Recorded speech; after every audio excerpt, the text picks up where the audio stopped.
Welcome! Welcome to this PowerPoint where we're going to provide you with some guidance in the use of the critical reading inventory online. And when it comes to the use of the CRI, the first question, what is your purpose? And we need to reflect a minute about the importance of purpose. And we're going to have a guest. Remember Alice in Wonderland? When she meets the cat and says, "Would you tell me, please, which way I ought to go from here?" And the cat says, "That depends a good deal on where you want to get to." And Alice says, "I don't much care where." And the cat says, "Then it doesn't matter which way you go." But folks, for reading specialists, it matters. Why? We need a goal to direct us so that we, through assessment, make wise instructional decisions. Keep in mind that the ultimate goal we had in the creation of the CRI, thoughtful literacy. Let's listen to this sentence found in the manual. For us, critical reading is thoughtful literacy, a dynamic process of thinking about what we read and how it fits in with our own ideas and values, the ideas of others, ideas we have encountered in the past, and ideas that we accept or reject. So with that in mind, we can take that as our goal and say, what are the options that I have in the use of the CRI for assessment?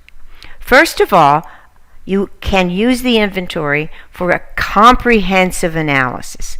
That means you're going to look at strengths, you're going to look at weaknesses, you're going to look at things that could have contributed to where the student now stands so that you could establish reading levels. Also, you can, if you're a classroom teacher, conduct an at-grade level assessment, only using the current grade level materials. Or you can use the CRI for progress monitoring. What's the agenda for this specific module? We're going to provide guidance with at-grade level assessment.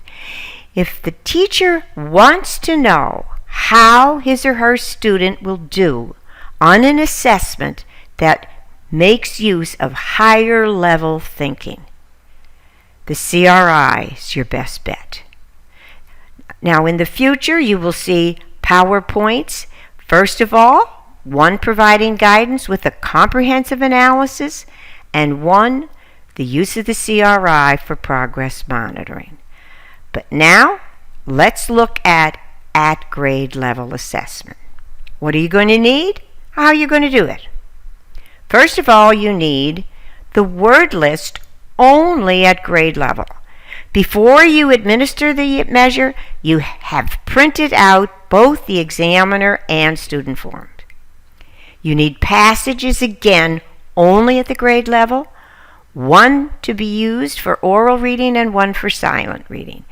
And again, both must be printed out prior to the assessment. So, word list, what are you going to do? First of all, when you administer the flash, the purpose for this is to have insight into a student's current sight vocabulary, those words recognized instantly.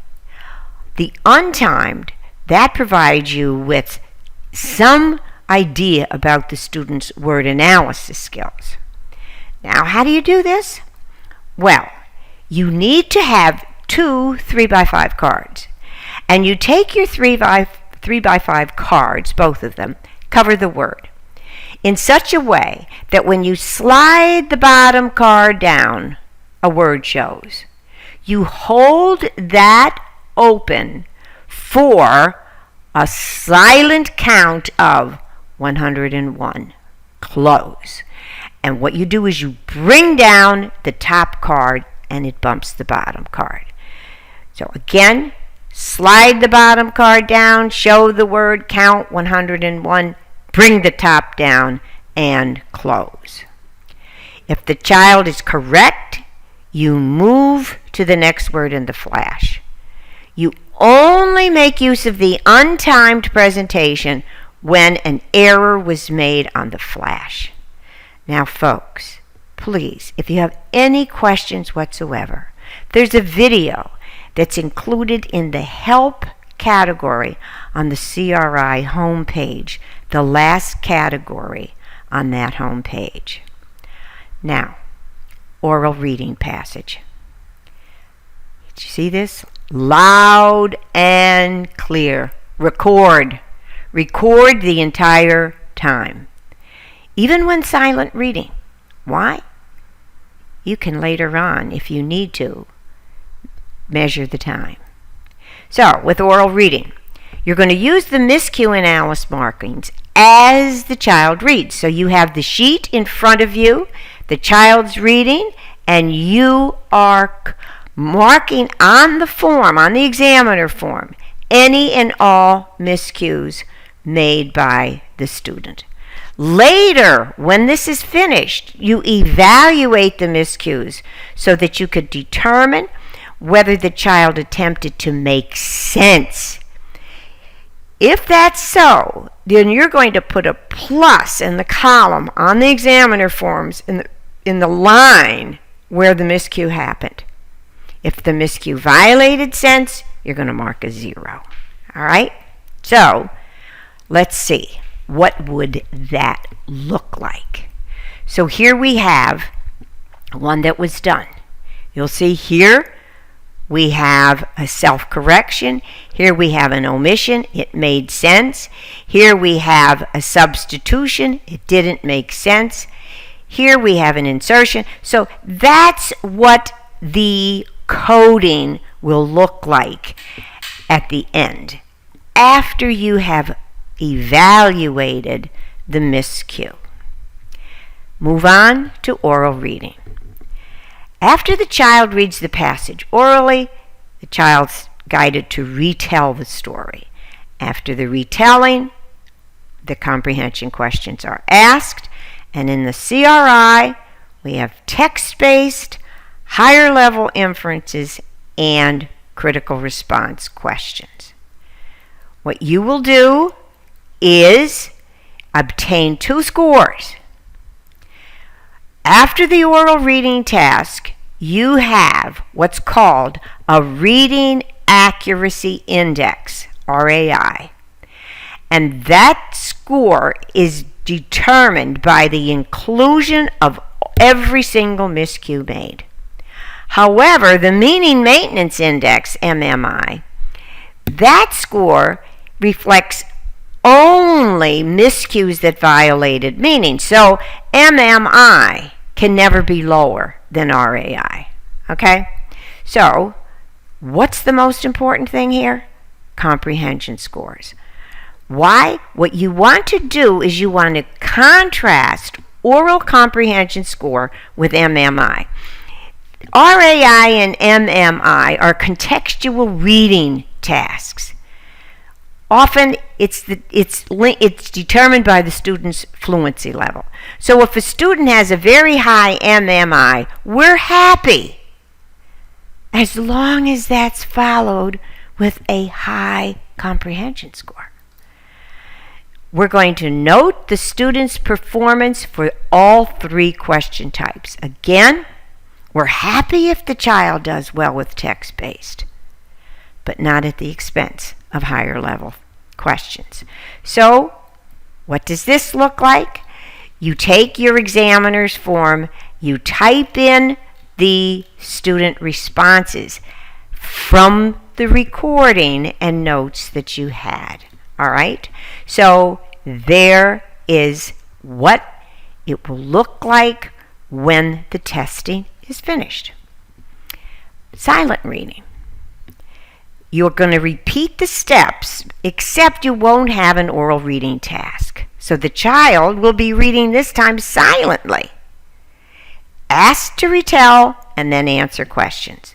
Please record all responses verbatim, record the whole session. It's scoring time. Be sure you've completed the comprehension and retelling tutorials before you score either. And if you haven't done the tutorials, the minute this PowerPoint is over, do the tutorials. We have a PowerPoint to guide you in the tutorials. Scores for both the retelling and the comprehension questions can be either full credit, partial credit, or no credit. Again, you transcribe and you record grading notes on the examiner form. So what will that look like? Remember, we just looked at this, the recorded. But notice now what's going to happen. Sign of difficulty with key details. A problem with sequence here. This happened before the alligator situation. What does it say here? Pure speculation on the part of the reader. So jot down notes so that you, when you study it, you have some very significant information available. At that time, you're ready to input data into that ASII. And look at that computer whiz. All right? What's the recapitulation record look like? I'm zooming in here. When you are using at grade level, this is all you will ever see. The scores for the one grade level. Let me suggest here, whatever the score is, use that to insert either frustration, instruction, or independent, whatever the score has. Why? Because down here, you will get the summary of everything. So when you study here, your text bases, inferences, and critical response, keep in mind here, 8 text-based questions were asked. So I come up here and I say, wow, do you realize that 5 of 8 were correct? So I jot down that 62%. These are notes I take right on the recapitulation record. I do the same for inferences and critical response. So now I could study this and say, wow, this student is doing significantly better with text than with higher level thinking. And folks, sadly, that's a pretty common pattern. Okay? So here we have it. We have the difference between the flash, untimed, isolated word presentation versus contextual. We've got the oral, the silent, the average. We have the retelling, and we have the comparison. This is a very important score. Here we have it. Oral comprehension of 30 followed with an MMI of 100. Folks, that's a concern. So what do we write? I'm going to even enlarge it a bit more so you're sure to see it. This student is strong with sight vocabulary, 100, and word analysis. Also strong with contextual reading, 99 for RAI and 99 for MMI. Major problem here is comprehension, primarily higher level. There's a pretty good sign here, though. When for silent reading, here's the comprehension score right here, 65. That's very near instruction. So I've got a powerfully good feeling here because that's authentic reading. And when that happened, look at how successful this student, strong text base. So what I want to do is I want to emphasize in my instruction strong purpose for reading for this student. But because I want to increase this ability with oral reading, when will I do that? Folks, watch. If you're a follower of Russell Stauffer, you're very familiar with his concept of oral rereading. That means that after the story's been read silently and discussed thoroughly, then you send the student back to the story that's been discussed and find in that story sentences or paragraphs that will support the answers and ideas discussed during the post-reading discussion. And studying this provides you with a goal. We're not wandering, we know where we're going. So you're all set to do that at grade level for the students in the class, or to guide a teacher to do so. And what does our little friend say? We've come to the end of this. That's all for now, folks. But we hope to see you real soon.